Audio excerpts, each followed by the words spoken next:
Good evening. We're going to go ahead and get started. I want to welcome everybody to Manchester United Methodist Church. My name is Trish Gunby. I'm the Social Justice Coordinator here. If you have any questions, hopefully you were greeted when you came in. There's some folks with Ask Me signs on, so if there's anything in specific that you might need through the course of the evening, feel free to ask one of them.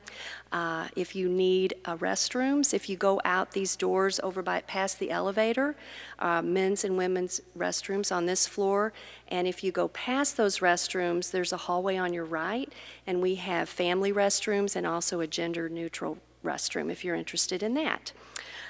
Some other things to keep in mind, we have these booklets lying around the church at the information center and in kiosks, so if you want to know more about what we're doing here at Manchester in terms of programs and classes, feel free to take a look at one of those. I'm going to ask everybody to silence your phones, although you can text. On the back, the little half sheet that you got when you came in on the back side are some topics that we're going to ask the speakers, and if you have some questions that aren't covered in those topics, feel free to text your questions to 314-596-2166. Again, that phone number is on the back of that half sheet, and we'll compile some of the questions at the end and hopefully be able to ask 2 or 3 questions at that time. I want to lift up women's voices raised for social justice. They are in the narthex back behind you. They have a table there. They are handing out free gun locks. So if anybody needs a free gun lock or know of somebody who might be able to use one, feel free to grab one of those. And then Moms Demand Action for Gun Sense. They also have a table out in the back, and you're welcome to ask them any questions you might have. Jim Bevel, down here in front with me, is going to be the moderator tonight. He's a member of our social justice team, and I want to thank him in advance for serving in this capacity. We did share questions with the speakers ahead of time. I thought it would be a way that we could get more thorough answers to different questions and issues, so they got the questions in advance. So now we'll get started with our program. United Methodists have a rich history and concern for social justice. Our social justice ministry team here at Manchester works to create awareness and action that addresses the root causes of injustice in our community and beyond. Under the umbrella of the social justice ministry here, there are 5 ministry teams, including gun violence, hunger and poverty in the United States, LGBTQ rights, or what we call reconciling ministry, mental health, and racial justice. Tonight's discussion was born out of a church survey we did earlier this year asking our members what issues were most important to them, and gun violence topped the list. Our denomination and almost every other faith tradition deplores gun violence and believes in a peace-filled world. We believe we are called to action around this issue, and we want to reduce gun violence in our world. On the 1-year anniversary of the deadliest mass shooting in modern U.S. history, where 58 people died and 413 were wounded, our speakers tonight will share their perspectives on this issue. We ask that everyone here be respectful as we elevate the conversation around gun violence. And now to our speakers. Jeff Jensen was nominated by President Donald Trump on July 14, 2017, and confirmed by the U.S. Senate on October 4, 2017. He took the oath of office on October 6, 2017. As U.S. Attorney, Mr. Jensen is the top-ranking federal law enforcement official in the Eastern District of Missouri. The district serves 51 counties with 3 divisions: Northern, Eastern, and Southern. The office is responsible for prosecuting federal crimes in the district, including crimes related to terrorism, public corruption, child exploitation, firearms, and narcotics. The office also defends the United States in civil cases and collects debts owed to the United States. Mr. Jensen also serves as a member of the Attorney General's Advisory Committee. He graduated from the Indiana University School of Business before becoming a CPA for PricewaterhouseCoopers. He then became an FBI agent for 10 years and graduated from the St. Louis University School of Law. Mr. Jensen served another 10 years as an assistant U.S. attorney before going into private practice in 2009. Gail Wechsler is the volunteer St. Louis Faith Outreach lead for the Missouri chapter of Moms Demand Action for Gun Sense in America. In this role, she engages in outreach to faith-based communities on the critical work of reducing gun violence.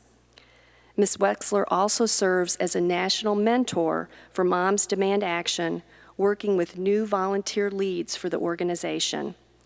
She has extensive experience doing advocacy work, having spent close to 9 years as Director of Domestic Issues and Social Justice at the Jewish Community Relations Council of St. Louis. She is also past Vice President for Social Responsibility and past board member and current member of Central Reform Congregation. In her day job, Ms. Wechsler is Library Director of the Law Library Association of St. Louis. She and her husband, Robert Croft, have 2 grown children.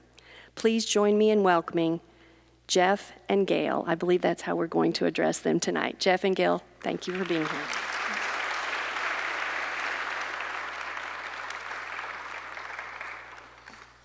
So before we get into the questions that you folks have already seen, we'd like to give you a couple of minutes for some opening remarks. So could we start with you, Gail? Sure, Can you hear me? Okay, great. Well, good evening, and thank you for having me tonight. And Trish, I want to thank you for acknowledging the 1-year anniversary of the Las Vegas shooting, where it's in our hearts. So I'm here on behalf of Moms Demand Action for Gun Sense. We're a nonpartisan grassroots movement of Americans demanding common sense solutions to gun violence that's endangering our children, our families, and our communities. Moms Demand is not anti-Second Amendment, but instead focuses on the need to keep guns away from people who should not have them and to keep guns out of sensitive places. We work with survivors, mayors, law enforcement, faith leaders, teachers, doctors, and all kinds of people who know there's more that we can do to prevent gun violence.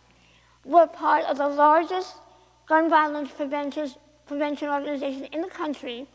We have over 5 million supporters and chapters in every state, and in Missouri we have 17 local groups. I look forward to answering more specific questions here tonight, but to give you a framework for our focus, we advocate for these evidence-based goals to keep our communities safe.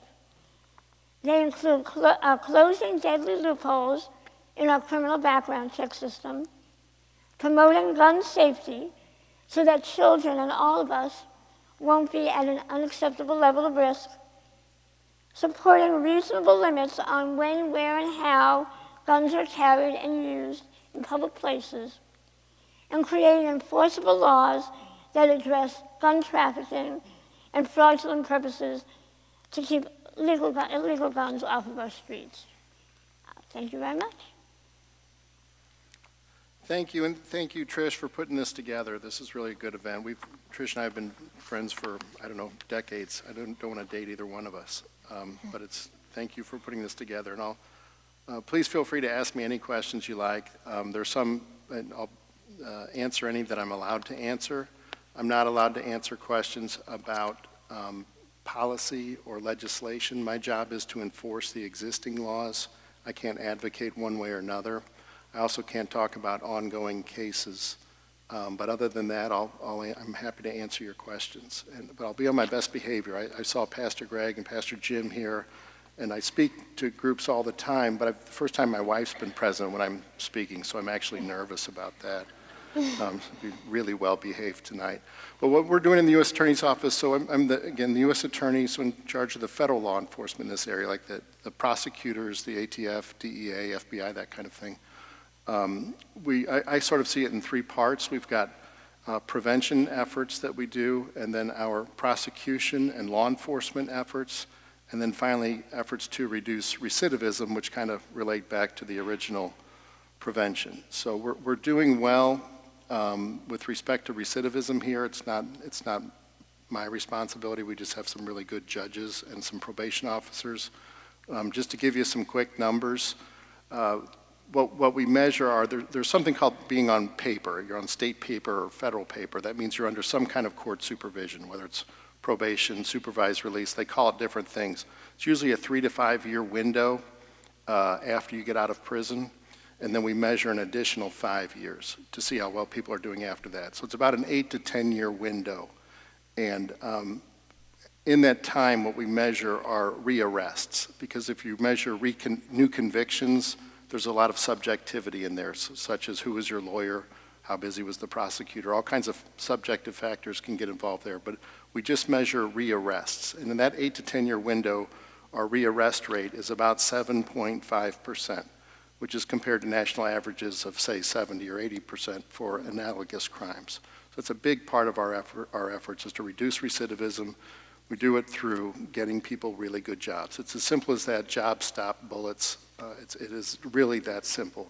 So I spend a lot of my time talking to employers, trying to encourage them to hire people coming out of federal prison because that's what works. And we try to get them good jobs with the carpenters union, with the welders unions, certified nurse assistants, commercial driver's licenses, something they can be proud of.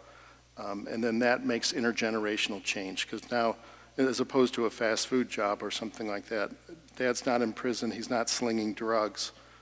He's got a really good job that he can be proud of. And that's the one thing that really seems to make a difference.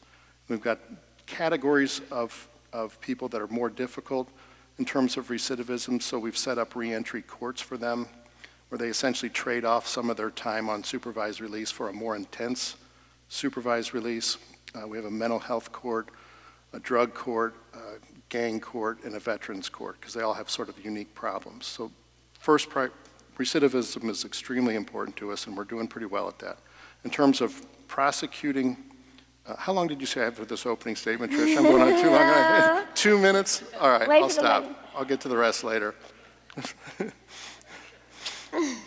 Well, you covered it in your opening remarks, both of you, but the first question, as you know, is what are you and the institution or group you represent doing to prevent gun violence? So Gail, we'll start with you, and then we'll alternate the first speaker. Sure. So Moms Demand Action is a grassroots organization. We're almost all volunteers in every state in the country. And we're primarily focused on although not exclusively, on legislation. We are trying to get common sense gun legislation passed where we can and stop laws and legislation that would make our gun laws even looser than they currently are. In Missouri, I'll get to that, we have some of the loosest gun laws in the country. My role as faith outreach lead is to go to houses of worship, go to social action groups and different committees within the faith community to talk about what we do, because, as Trish mentioned, gun safety and preventing gun violence is a moral issue. All of our texts talk about the importance of saving a life, the importance of not doing bodily harm to others. And so it's a natural connection to involve the faith community in this work. And we feel that when the faith community speaks out, they're heard. You know, it really is a very credible and powerful voice on this issue. So that's my role. Oh, I talked about first what we're doing in terms of recidivism. We back into prosecution and law enforcement, and then later I know we're going to talk about community relations, which in my mind is prevention. So from a law enforcement perspective, there are about 70 or so prosecutors in my office, and it's broken into sort of 7 or 8 groups. So we've got an office in Cape Girardeau. They're kind of on their own, fighting crime down there. I've got a terrorism group, so they fight terrorism cases. I don't have much sort of wiggle room. They have to cover every lead that comes in. Got child pornography, human trafficking, child sex cases. That's a group that's, I don't have much flexibility with. They need to do that work. And then we've got what's called OCDEF. It's Organized Crime Drug Enforcement Task Force. It's kind of the huge cases you'll read about in the paper or see on TV. where 50 people were arrested for moving some huge amount of drugs into the area, or a whole bunch of murders in a gang, sort of the giant cases. I don't have much flexibility there. Then we had 2 white-collar crime groups and 1 violent crime group, and I didn't think that was appropriate for the problems we had in the city. Excuse me, I got something in my throat. So I switched one of them. So I essentially doubled the number of violent crime prosecutors, then hired another 7 or so more so that we have the emphasis where I think it needs to be.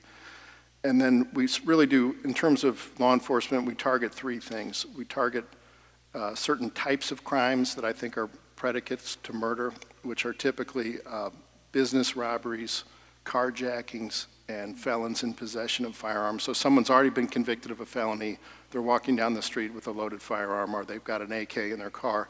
That's the person we want to go after. We go after those types of crimes.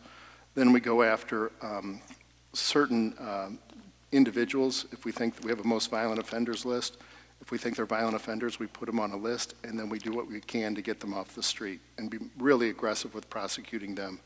The criteria are generally their criminal history, how many shooting scenes where they've been present. If they're present at several shooting scenes, then we target that person.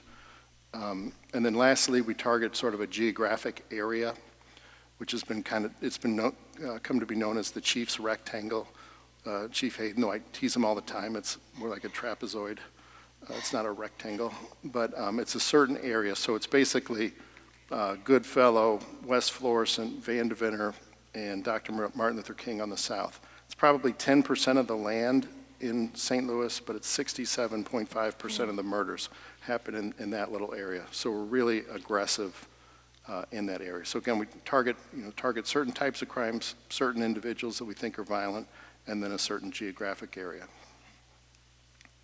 Thank you. So to prepare for this, I did a little internet research, and I'm not great at that, but I was challenged in finding good data. So is there a rigorous system to track gun violence? And if so, who's doing the tracking? And what does the data tell us about the prevalence of gun violence now as compared to the recent past?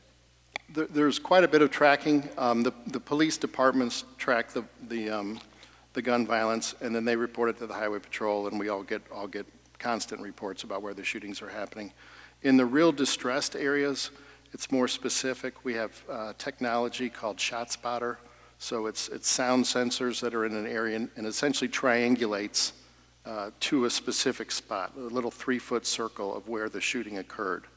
And that's really important because it allows the police to get to that area, the precise area immediately. But even when they get there, oftentimes people are gone. But we're able to get the shells from the shooting, or sometimes firearms. And as we collect those shells, we put them in a national database that's called NIBIN. It's an ATF database.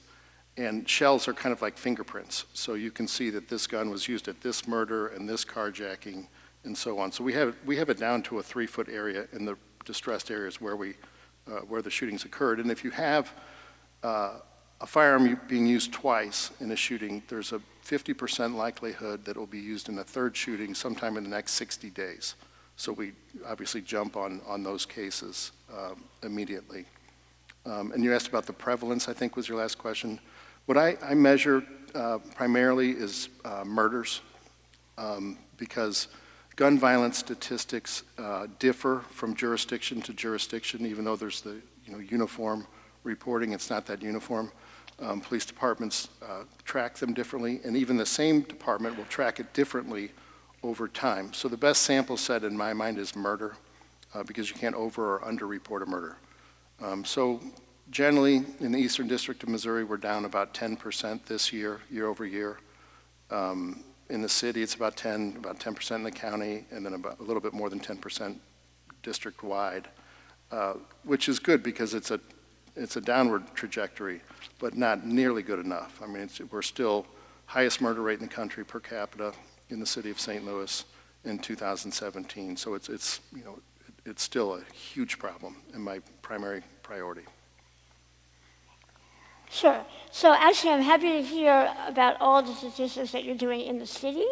I would say at the federal level, there is not much in the way of funding. In fact, there's virtually no funding for research on gun violence and the causes, and that would help us to determine how to reduce the problem nationally.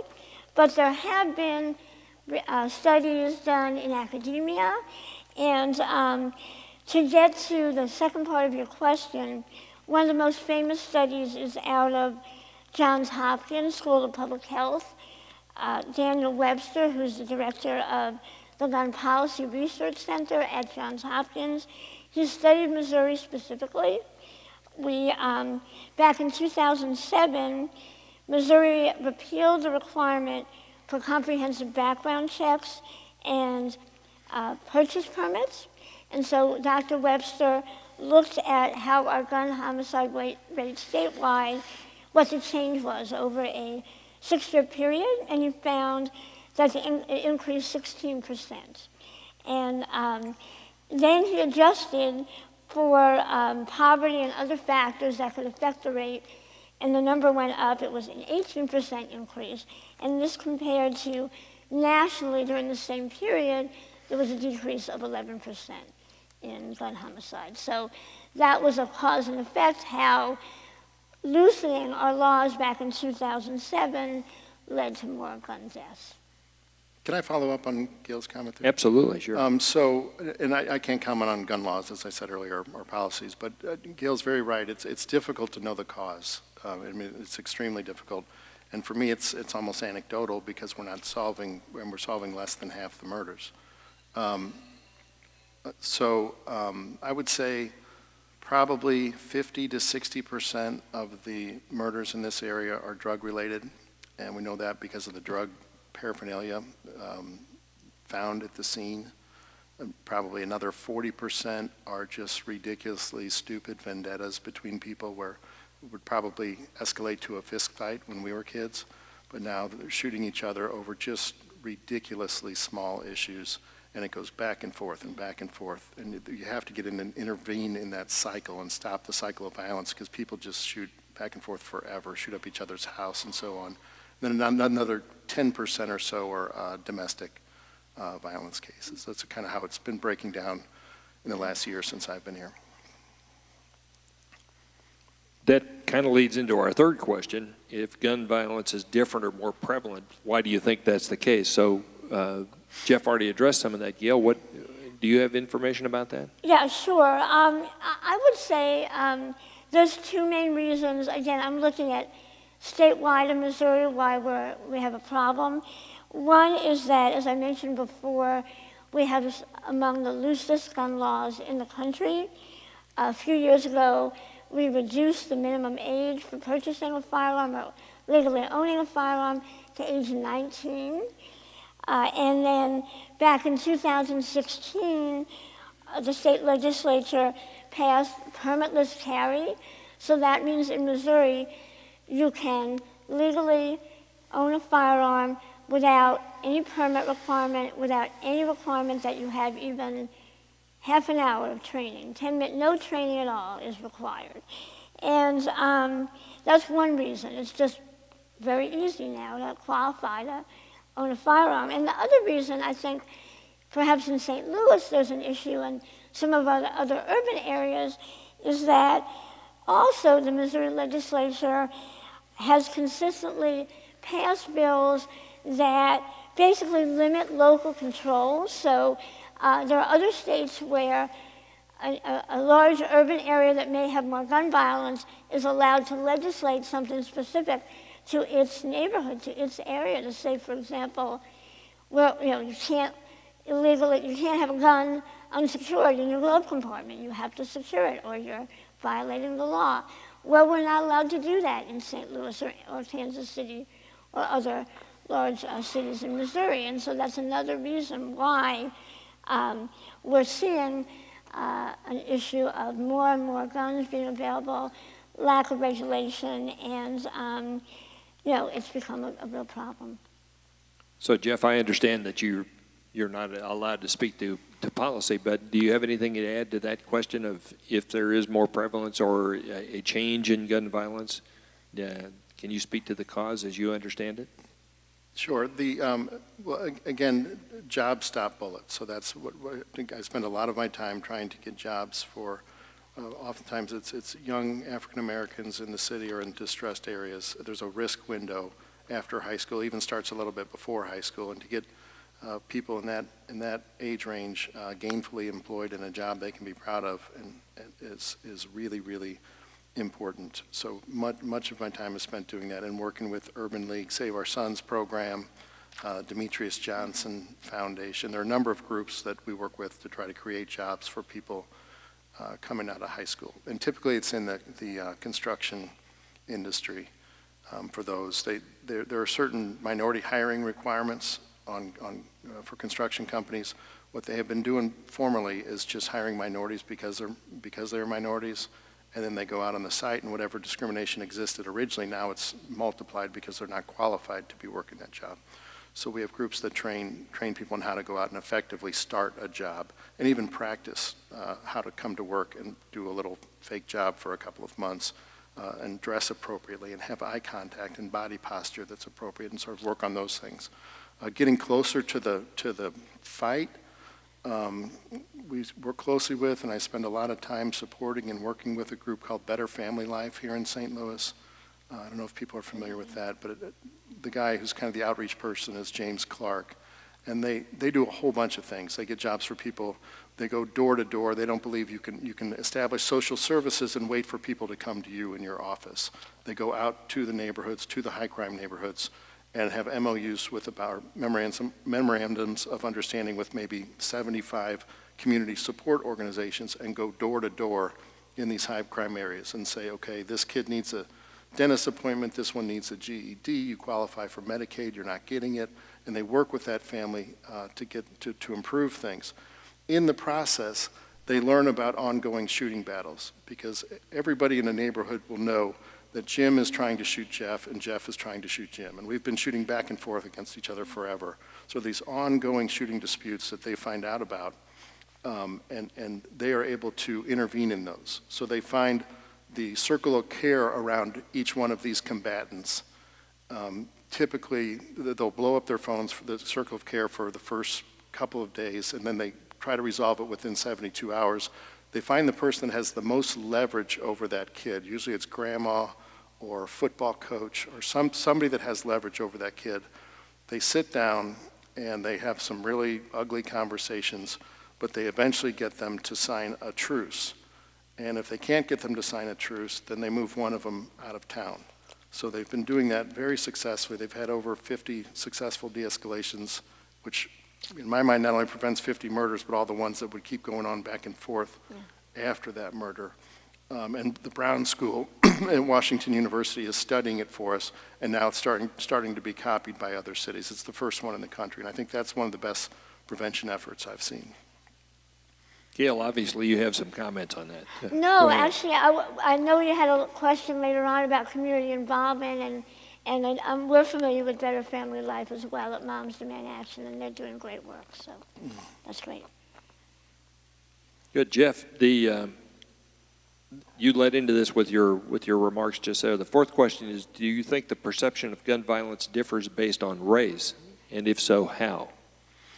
It's hard for me to know if the perception is different, but the impact is different. So clearly African Americans are much more likely to be the victim of a shooting than a white person. In the city last year, there were 205 murders, 204 of them were African Americans. So it's a pretty dramatic, more pronounced impact on the African American community than the white community. The perception of it, and I'm in these neighborhoods all the time, is people don't feel safe sitting on their front porch. They don't feel safe being outside of their house at night. So I think I don't know if it's a race-based perception or it's just because they're closer to the violence, people that live in these distressed areas. But there's certainly a desperate impact. Okay, so I'm going to look at, again, kind of more statewide or national, because that's our focus at Moms Demand Action. So it is definitely true that gun violence, particularly homicide, has a bigger impact, a disproportionate impact on communities of color. So at the same time, the majority of gun deaths in our country and in our state are gun suicides. And those actually are more likely to involve white people, and we're seeing a trend among older white males with gun violence. So in the bigger scheme of things, and obviously I'm dealing with the whole country and the whole state, gun violence, everybody is impacted. Even though there's a perception, and it's true in the inner cities, it really affects everybody, and it's a much fuller picture. 96 people are killed by a gun every day in this country. And again, the majority of those are suicides. I'm a data guy. I suspect other people out here are also numbers people. So help me understand the volume of suicides versus the volume of other deaths by gun in the U.S. Do you have that data, Jeff, on the top of your head? I think it's about, well, it's certainly more suicides than homicides. I don't know if it's 2/3 of the total, maybe not quite that, but it's significantly more. Of course, it doesn't. As a federal prosecutor, I don't have anything to do with suicide prevention. I'm in the homicide prevention business, but I think there's certainly many more suicides than homicides. Gail, do you happen to have that data? I know I think I recall there were 22,000 suicides nationally. Is the number that sticks in my head? I don't have those numbers. I know it is the majority, and it's a pretty substantial majority. But I think it's about 2/3. Yeah. So, Gail, Jeff is quoted as saying, we can't prosecute our way out of this problem. So if we can't prosecute our way out of it, how do you think we can work out of this problem? Right. Well, first I want to applaud Jeff. I know he had an op-ed in the Post-Dispatch not that long ago talking about how we can, to a certain extent, at least make sure that those who are convicted of violent felonies involving a firearm, that we lock them away as long as we can. That's terrific. So again, the focus at Moms Demand Action is how do we keep these guns out of the hands of those who shouldn't have them. And one really key way is to tighten our criminal background check system. Currently right now, if you get a gun over the internet, or if you go to a gun show, or if you arrange to meet somebody in the Walmart parking lot, you can exchange a gun one person to the other with no questions asked. That really should not be.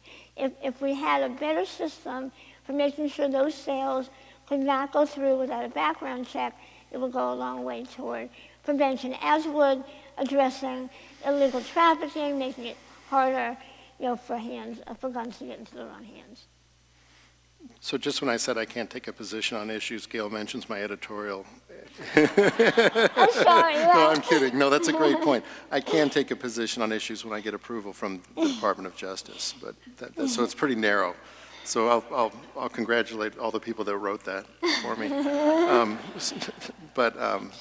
So I say that quite a bit, that we can't prosecute our way out of this problem, or we can't arrest our way out of this problem. I really believe that. It's an important part of the solution. Here we're being extremely aggressive in federal prosecutions, especially gun prosecutions. We've more than doubled them. I think we have more gun prosecutions in this district than any other district in the country, and that includes Chicago, LA, New York. We're going after it extremely aggressively here, but it's not going to solve the problem. It has to be a community-wide effort.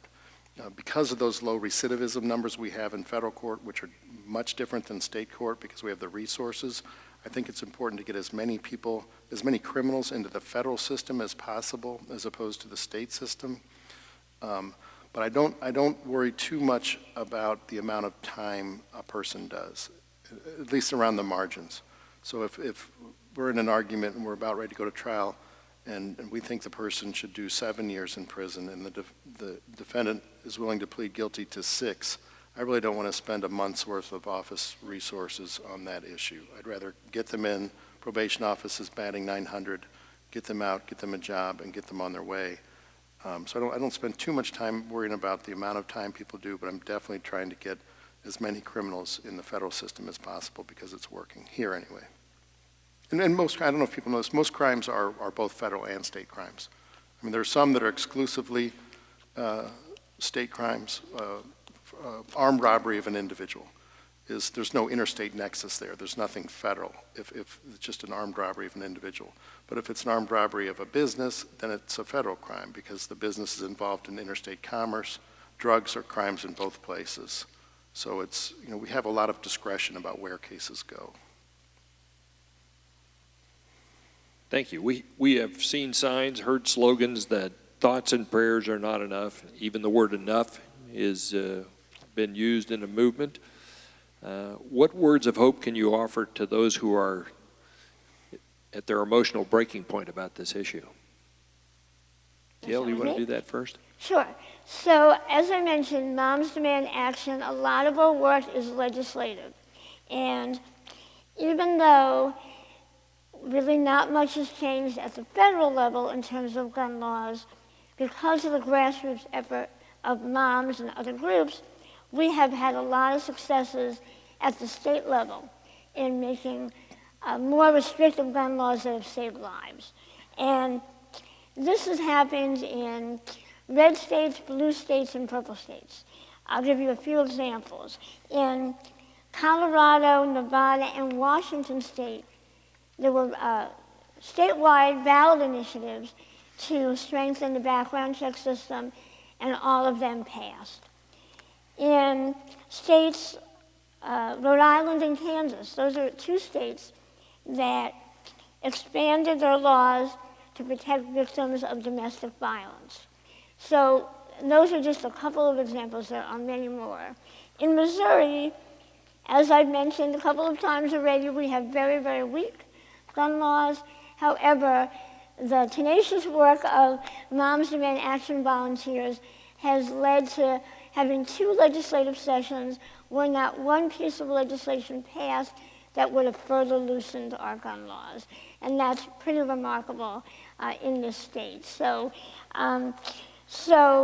that's one thing. Another thing I'll mention that is a good sign in my mind is that Moms Demand Action now has it's called Gun Sense Candidate of Distinction, where individuals running for state or federal office can fill out a questionnaire, and if their answers make it clear that they are for common sense gun laws, they'll get, it's kind of like a good housekeeping seal of approval from Moms Demand Action. And many, many candidates, again, in red states, blue states, purple states, are lining up to seek this kind of candidate distinction. In Missouri, we have the 4th highest number of gun sense candidates running this year than in any state in the country. And that means that there was a time when legislators and people running for office didn't want to talk about this issue. They thought it was the third rail, but now they're realizing they have to talk about this issue because voters are demanding it. So these are all positive things in my mind. Whether our prayers enough, I think that it has to be a holistic effort. It just has to be. It's got to be all the prevention efforts, especially towards employment and meaningful employment. In my opinion, very aggressive prosecution, and letting people know that they're going to get prosecuted for a gun crime in advance, and then working hard on the recidivism efforts. But it takes all parts. It doesn't really fit into any of the questions, but we also work real closely with the Clergy Coalition and the chaplains, the police chaplains. So the Clergy Coalition, oftentimes they'll find out about these ongoing shooting battles, and so do the police chaplains, because they attend every murder victim's funeral. So they talk to the families at the funeral, and they find out about the disputes that are ongoing, and then we have it so they can feed that information to Better Family Life for them to go do their de-escalation. So it's not exactly an answer to your question, but I think, again, it has to be a holistic effort. That's a good response. Thanks.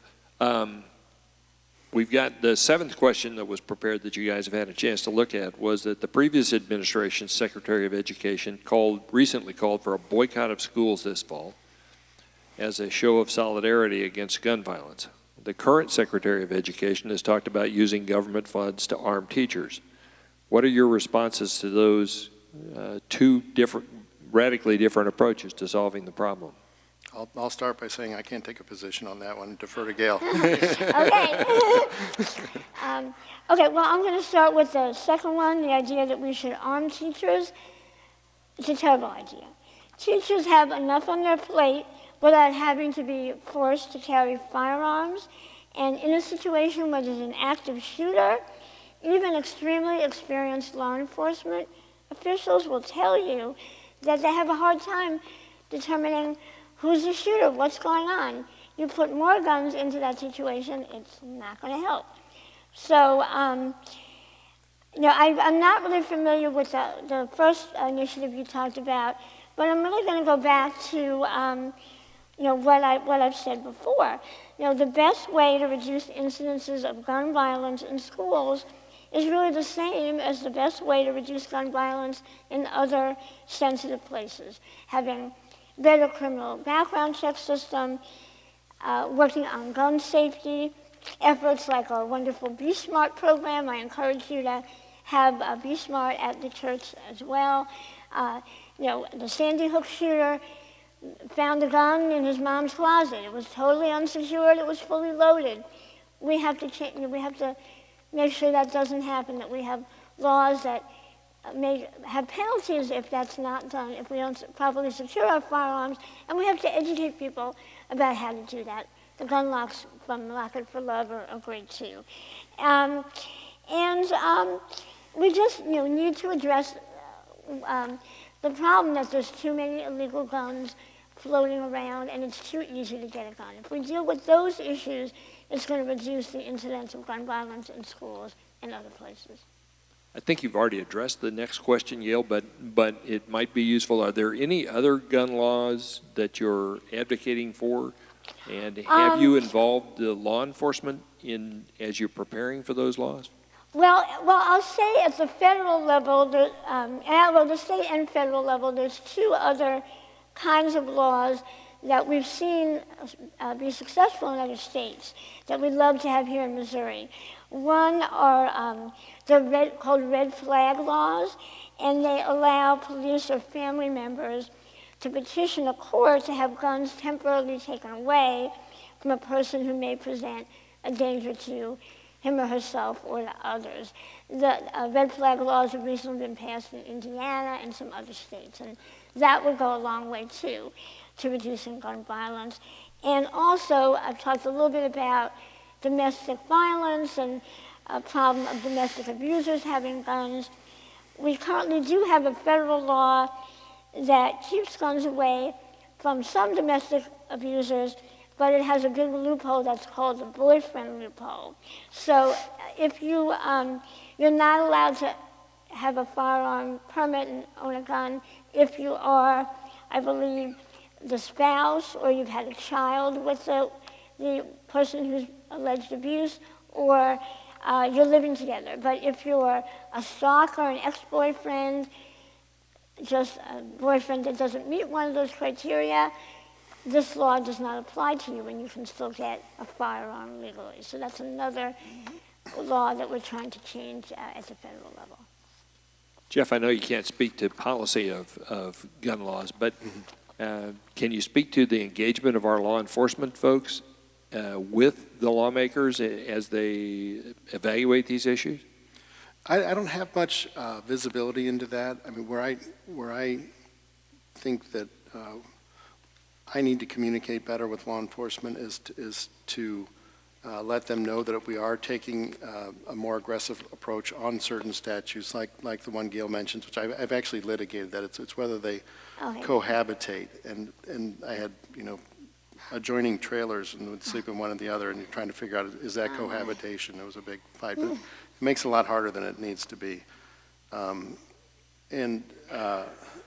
Also for example, another example would be drug users in possession of a firearm. That's also prohibited. So a felon in possession, someone subject to a restraining order by someone with whom they cohabitated, or someone who's a drug user in possession of a firearm. That's a statute that hasn't been used for a long time.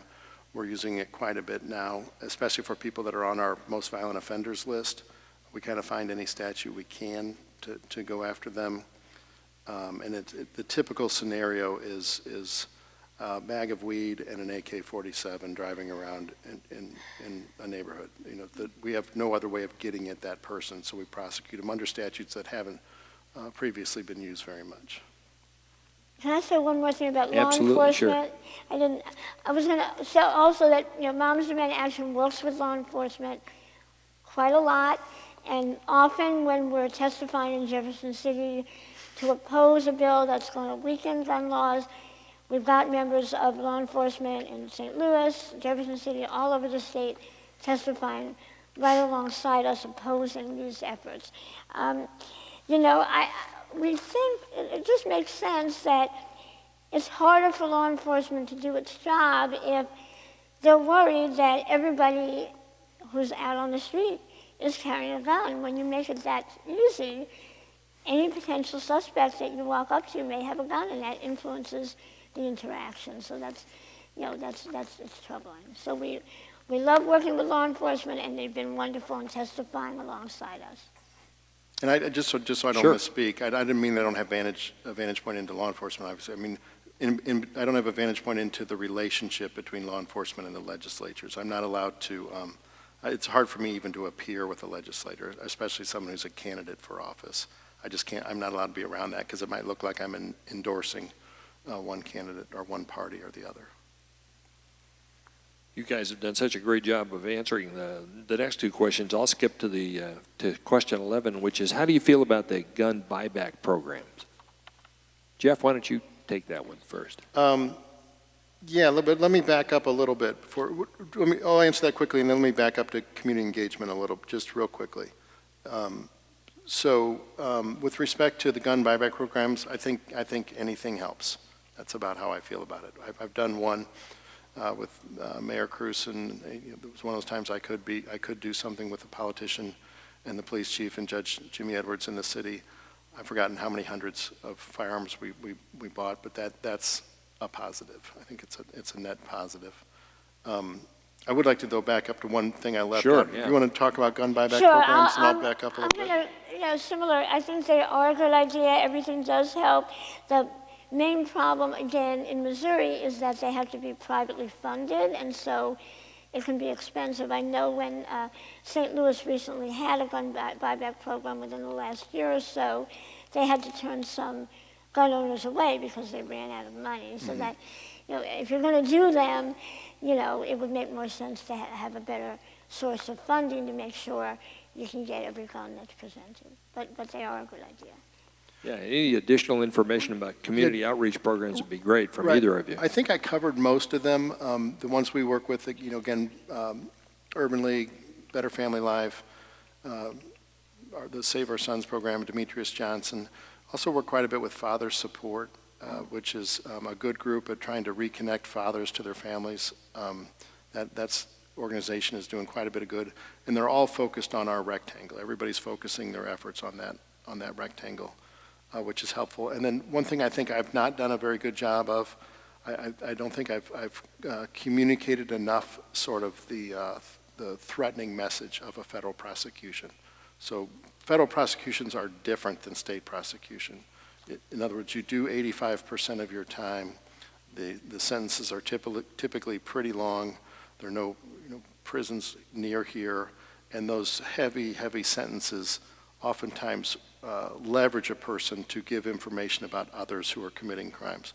So I've not sent out enough. I've not out there enough about the aggressive prosecutions we're doing, because I think that serves as a deterrent value. So the one community outreach thing I haven't talked about yet is we're running a whole bunch of PSAs on hip-hop radio stations, and I'll go on hip-hop radio every now and then and try to send that threatening message.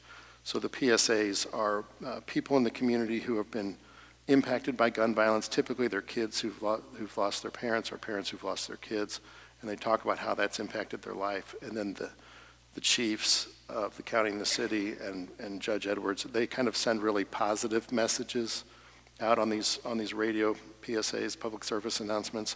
And then I send I'm the designated bad guy. I send you're going to prison message. and it's a little embarrassing, but I'm the guy out there doing that. And I don't know if, can I run those? Is that okay? I think they're only about 30 seconds or so each.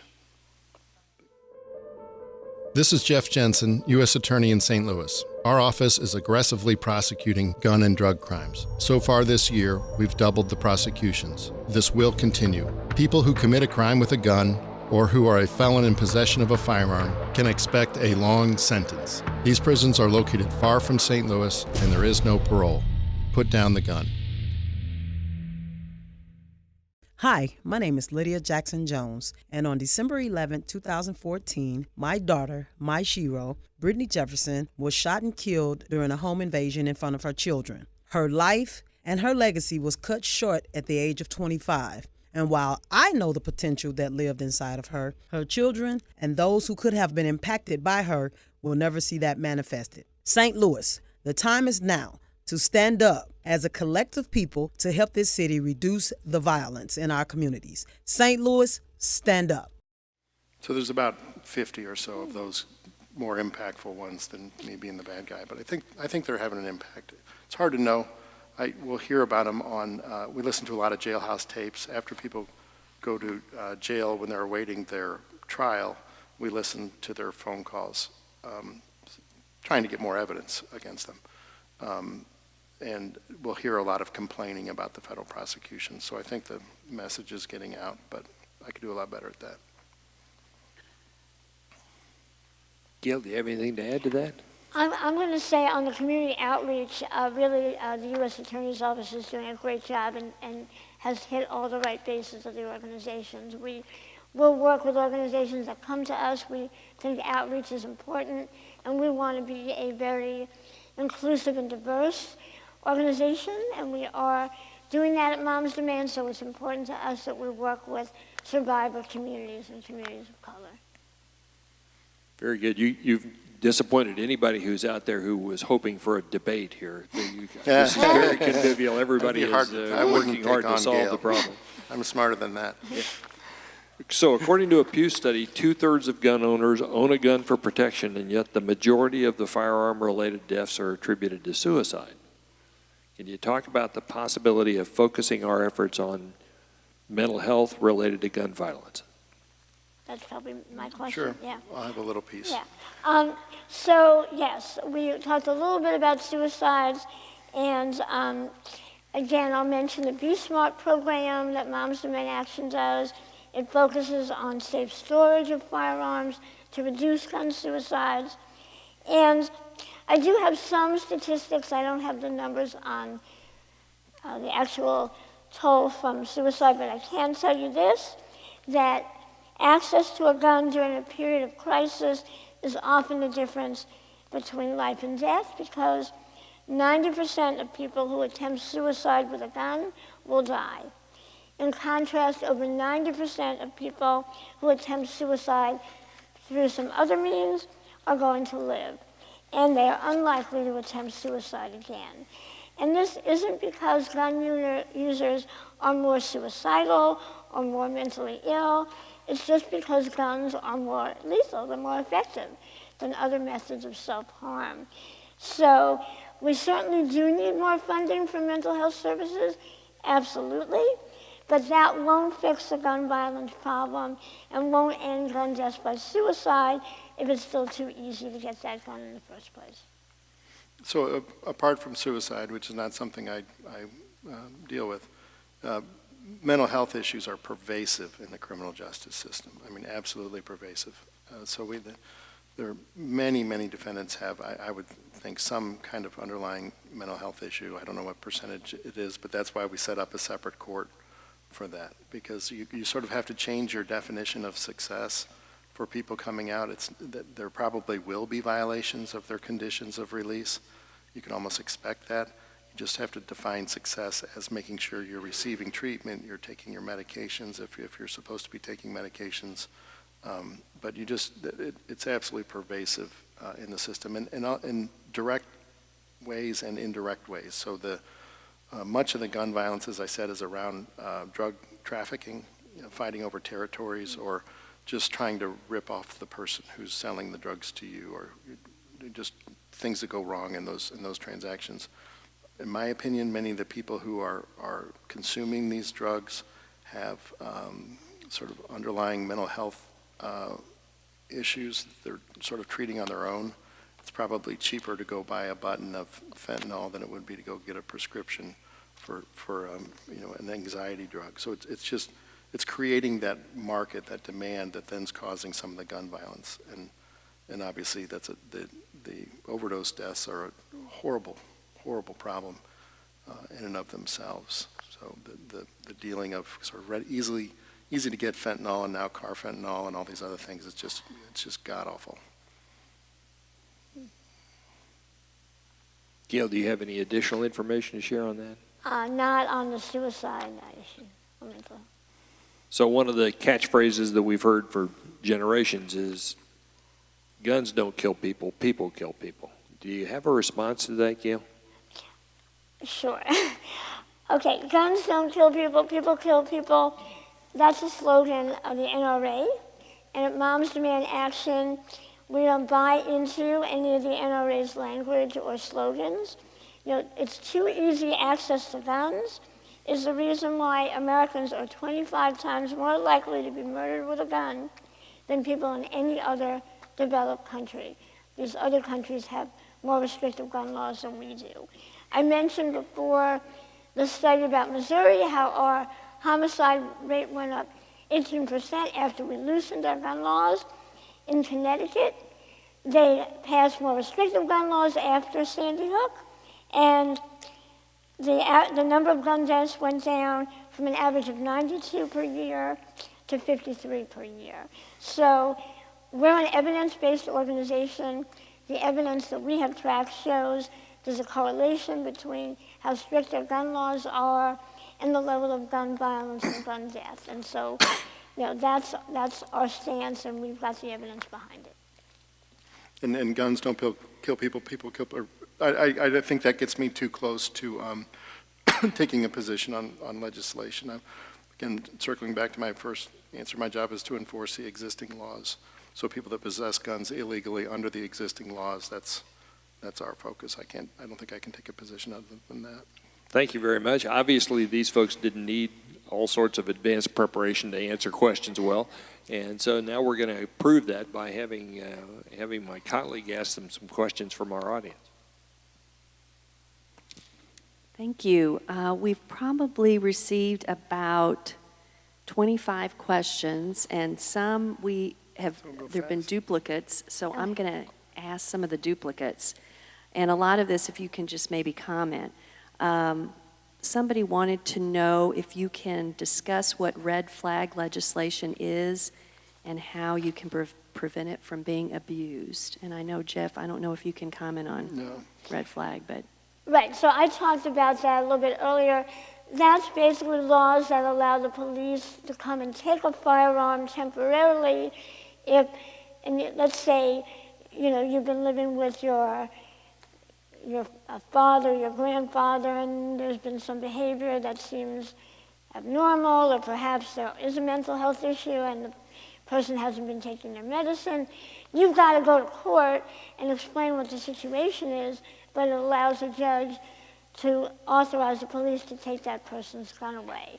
And there are a number of states that have passed laws like that, and they have, that does have a ripple effect, and it makes it less likely, obviously, that somebody who has a dangerous mental illness or some other dangerous issue does not have access to their gun. Someone wanted to know, what can someone who's not old enough to vote do to support reducing gun violence? Well, you can, right, Yeah. I mean, we're the only time I really work with kids, and something I forgot to mention, but I think it's important. One of the big problems with violent crime has to do with vacant and abandoned properties. They're sort of a haven for criminal activity. Oftentimes they become drug houses.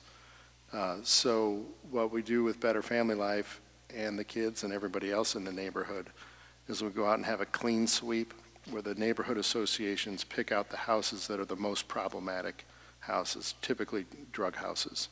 And then 12 of the largest construction companies in St. Louis volunteer all their equipment and their people for, I think it's the last Saturday of every month during the summer. We had 4, we may have 1 more. And they bring in these bulldozers and they just absolutely tear down these properties, and then everybody cleans up the whole neighborhood. And a lot of the kids get involved in that effort, so that's one thing they could do. And it's really a neat thing to do. It's fun for the kids to watch a building get torn down. They enjoy that, but also you have neighbors coming out and thanking us for things that we're doing. So that's just one example I can think of, but I don't have much to do with kids. We don't prosecute juveniles, or very rarely do we. Well, I'll give a couple of examples. Along those lines, another thing that we do at Moms Demand Action here in St. Louis, we work with an organization of survivors called Mothers in Charge. They're women who've lost children or grandchildren or siblings or spouses to gun violence. They're almost all African American women. And we volunteer, both kids and adults, to do projects with the kids in their neighborhoods to show them they're loved and that there's somebody, for them to deal with their grief and help them just be kids. So that's one thing we do that can involve kids and adults.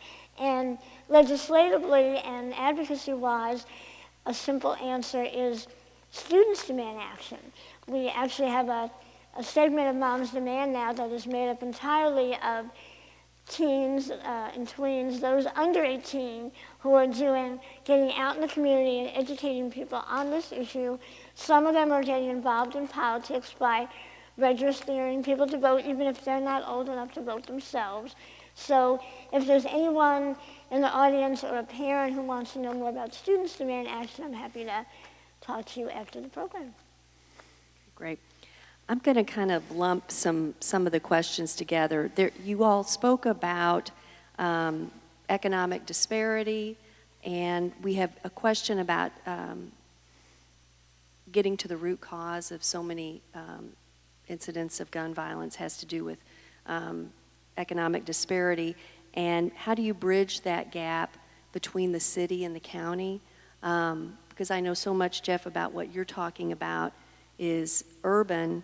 And when we're sitting out here in West County, we may hear about it on the news, but how can those of us who are sitting out here in the county, how do you engage the citizenry when it's happening in your region? And it certainly has an impact out here, even though Right. the crime isn't necessarily based here. It certainly has an impact. I mean, to me, the best things are, this will be my sales pitch, if anybody's an employer, and can hire people coming out of prison, that certainly makes a huge difference. Again, those jobs are all important, but there's a stigma attached, obviously, when people come out of prison. They make really great employees. They get drug tested once a week. Typically, if they don't show up for work, they can have their paper revoked and they go back to prison. So they basically have a piano over their head, and they become really good employees. So to the extent people are willing to take in people who have been convicted of crimes, that makes it a huge difference.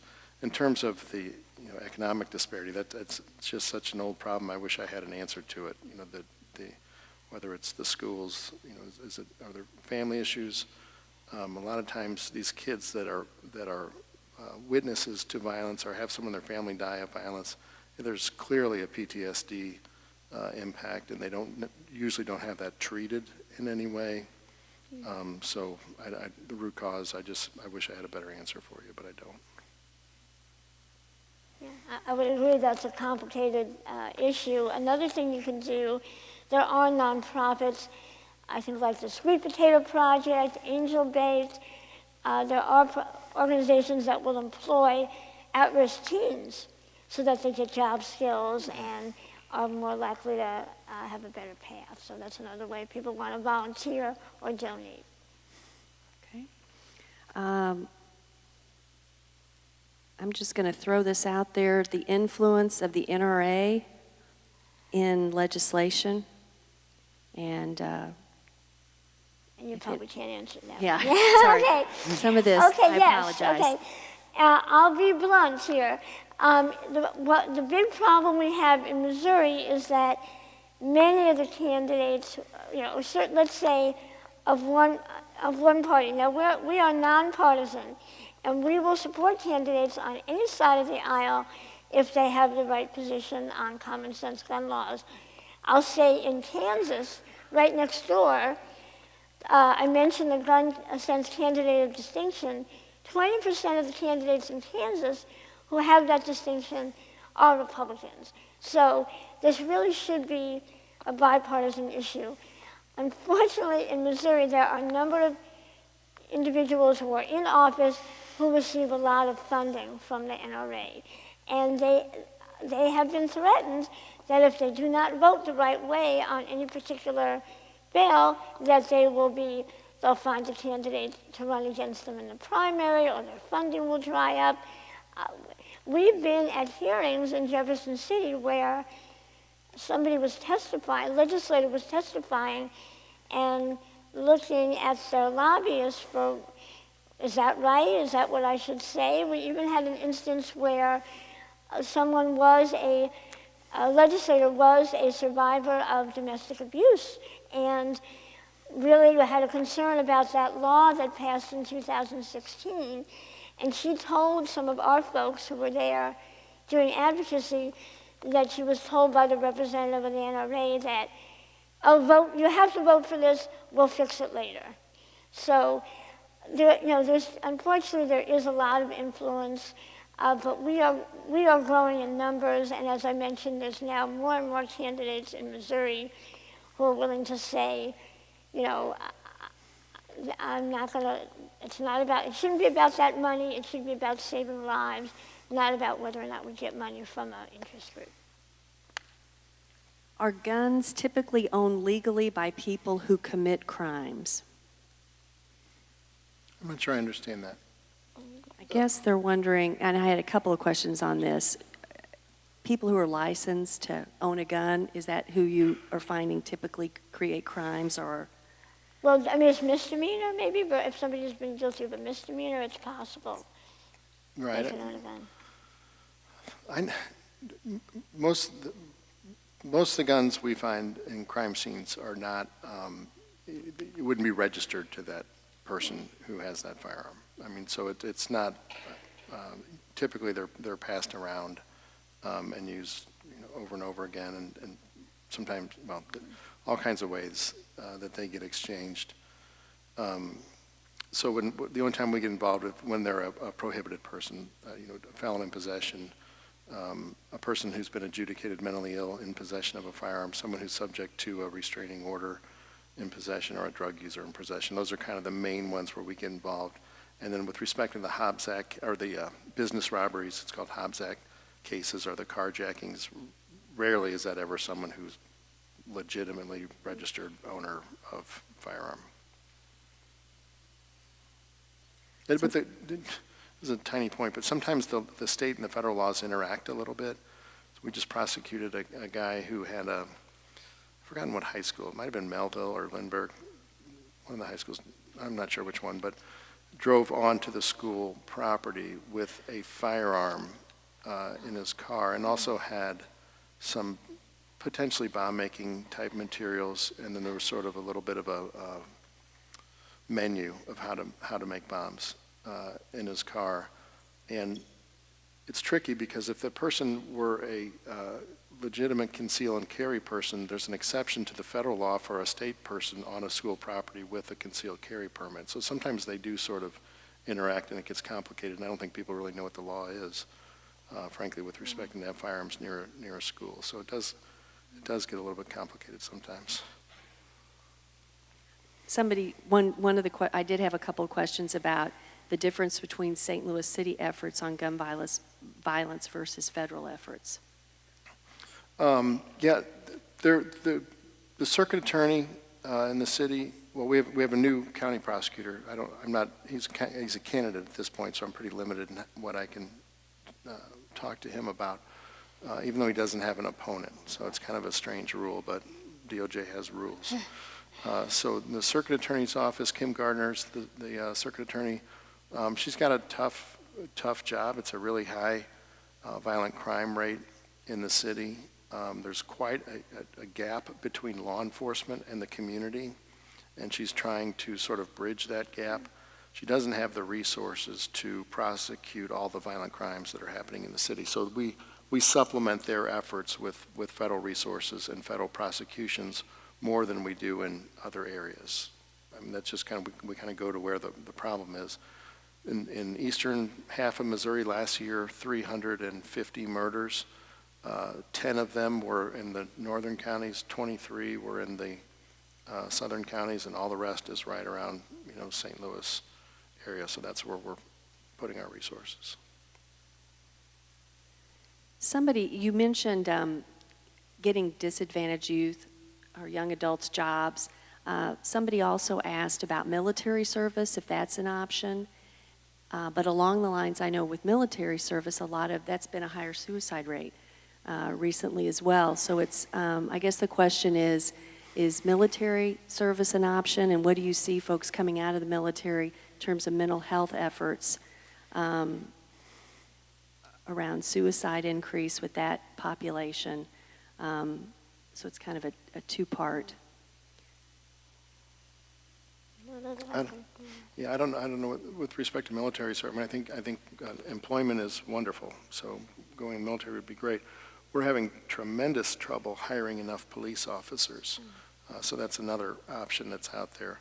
In the city, they have funding for police officers, but they're down about 150 on any given day. And it's just very hard to find people who are willing to be police officers in the city. And I think primarily that's because of that disconnect between law enforcement and the community.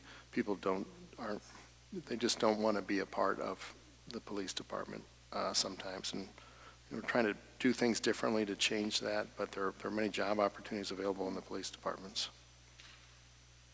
And then coming out, I'm not an expert on people coming out in PTSD. Somebody asked a question about anti-terrorism efforts and identifying a mass shooter. What types of programs are ongoing, I would imagine, in that arena? Yeah, who tend to be who tend to be identified more as a Caucasian person, right? Many times employed, that Right. kind of thing. Yeah, and I mean, so the law enforcement's studying that all the time. What are the red flags? A lot of it's internet, just from looking at publicly available internet traffic when people are posting really vile things and expressing a frustration with something that's not being changed. There's sort of different flags that happen: firearm possession,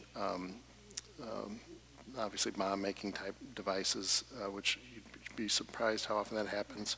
But the run-of-the-mill terrorism case here is, you don't see many terrorism prosecutions in the Eastern District of Missouri, but we have a whole group and there's a whole squad at the FBI working on nothing but terrorism cases. So what they're typically doing is someone will have a contact with a known or suspected, say, ISIS member overseas, and then we'll get information that they're traveling through the Eastern District of Missouri. So we'll want to do all kinds of things in court to make sure we're up on their phones. We can listen to their phones and have GPS tracking devices on them and surveil them because you just can't take any risk. But I kind of separating terrorism from the mass shooters, when obviously mass shooters are terrorists, but there's sort of different things that we do for each of those traditional camps. That's not really my area of expertise. I have a comment specifically for Moms Demand Action. They want to know firearms have varying degrees of lethality. What is Moms Demand Action doing to influence legislation that keeps the most lethal accessories and guns away from consumers? Okay. Well, the core things we work on are strengthening background checks, dealing with keeping guns out of the hands of domestic abusers, although since some of the more recent mass shootings, particularly the Las Vegas one last year, we have gone on record to say we support bans on bump stocks, and there should not be, we like restrictions on high-capacity magazines. It's still the case that most gun deaths in this country are through more common handguns, so that's why that's been our focus from day one. But we realize there are other issues involved, and we we have gotten involved in that as well. Would you just comment on 3D printed guns? That's for Do you. that? Okay. Okay, we go back and forth here. So, Moms Demand Action also had a campaign that we still have. There is a lawsuit pending, I believe, out of Washington State by an individual who wants the right to have a blueprint for a downloadable 3D gun available freely on the internet. And obviously that's a real concern if you're concerned about no training or permits, and also convicted felons and not having access to guns. You know, it's really problematic. So we've done a campaign. Let me say, if you didn't stop by our table when you came in, anyone who wants to become a supporter of Moms, you can text the word READY to 64433. And if you text the word OMG to 64433, you'll be directed to a number where you can actually weigh in and say that you oppose allowing 3D printable guns over the internet. As far as the lawsuit is concerned, the judge there's currently a stay, and so the plaintiff, the person bringing the lawsuit, is not allowed to print or have a blueprint available. Congress also has the capacity to outlaw this, and we'd love to see that happen too, but if you can do the OMG to 64433 to find out more about downloadable guns and what you can do to stop them. And from my perspective, again, I can't take a position on it, but it's still a firearm. For the sake of all the federal firearms laws, it's got an explosion and a projectile, therefore it's a firearm. So all the laws that otherwise apply to 3D printed guns. Last question, then you guys can finish up. How much work is being done, and this would be for both of you, looking at programs in other cities aimed at gun violence and cities that have been successful in reducing gun violence? How much work do you do across our borders, I guess, in terms of? I study every which way I can. So I'm on what's called, you mentioned earlier, I'm on the Attorney General's Advisory Committee. So there's a group of the U.S. attorneys around the country. I go back and meet with the Attorney General and Deputy Attorney General Rod Rosenstein about every 6 weeks or so, and study what all of the other offices are doing and see which ones are doing better than we are, and then try to copy whatever it is they're doing. And for the same reasons, I'm on it's called the Crime Gun Intelligence Board, which is sort of like the ATF's board. And as a part of that, I get to study all the different cities that are doing things better than we are, and then try to incorporate those things back to St. Louis. In broad categories, I would say we're not doing as well on that shot spotter and NIBIN, that shell collections that they're doing in other cities. Our response time to a shooting is much lower than it is in many other cities. And also our data sharing is kind of challenged. We have so many different police departments in the county that data sharing sometimes is tough. And then data sharing between federal and state law enforcement is tough. So it's a constant battle to make sure everybody has access to the same information. And then, people copy some things we do too, but I think there are things where we could certainly do better, but I'm constantly studying what's working in other cities. And I'm not personally involved with the efforts of Moms along those lines, but we do work very closely with urban communities and survivor communities all over the country, so we're sharing best practices. If Chicago, they have a program that's working well in the community dealing with survivors in high crime areas, that information is shared nationally among Moms, and we'll, however we can learn from that, that's terrific. I also, I think it was mentioned briefly, want to do a shout out to the Institute for Public Health at Washington University. They have a whole section now that deals with gun violence prevention, and they have also worked with other cities on what's worked there and how they can model it here. Final thoughts? No, thank you for being here. Anybody, I don't know if everybody was able to text their questions. Anybody have any other questions? Or we just beat it down. See? Herb, you don't have any questions? Uh-oh.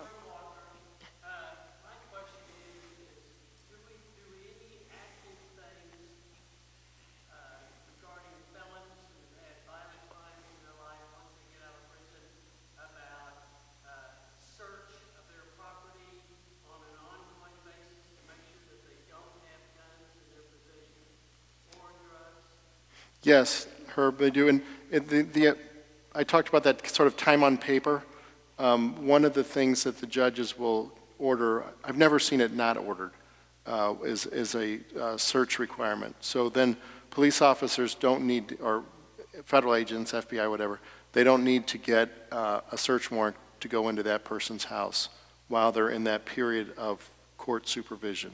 So they just go in and search the house all the time. And actually, that Gail had mentioned that editorial that I wrote. My point there was that in some circumstances, the penalties do need to be much, much longer. So that my point on that was, there's currently a law that says that if you have 3 existing prior violent felonies, then your 4th time you get picked up, it's a mandatory minimum federal sentence of 15 years. What qualifies as a violent prior has kind of been whittled away by the Supreme Court and then by other circuits. So what I'm advocating for is to leave us with that tool so we have that giant hammer over someone's head on their 4th time around. But then with the longer prison sentence comes a longer time under supervision, so a longer period of time during which law enforcement can search that house without any warrant or probable cause or anything. And you have to warn everybody you live with that's a risk too. So it's being done. I will mention that, Jeff's op-ed and Gail also has some letters to the editor, and we also have a letter that our bishop wrote regarding gun violence. Those are all laminated and out on boards right towards the entrance when you came into the sanctuary. So if you're interested in reading what they've both written, you're welcome to look at those.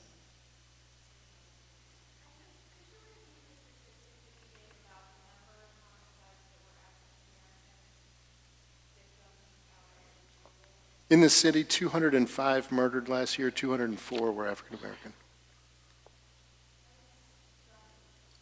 It is stunning. I just want to thank you for having us and thank you for coming. Really getting educated about the issue is an important first step. And again, if you want to know more specifically about Moms Demand Action, check out the table after this presentation or text to that number I mentioned, 64433, and that'll get you linked in with all the things we're doing. So thank you. Thank you all very much. Thank you for coming. You.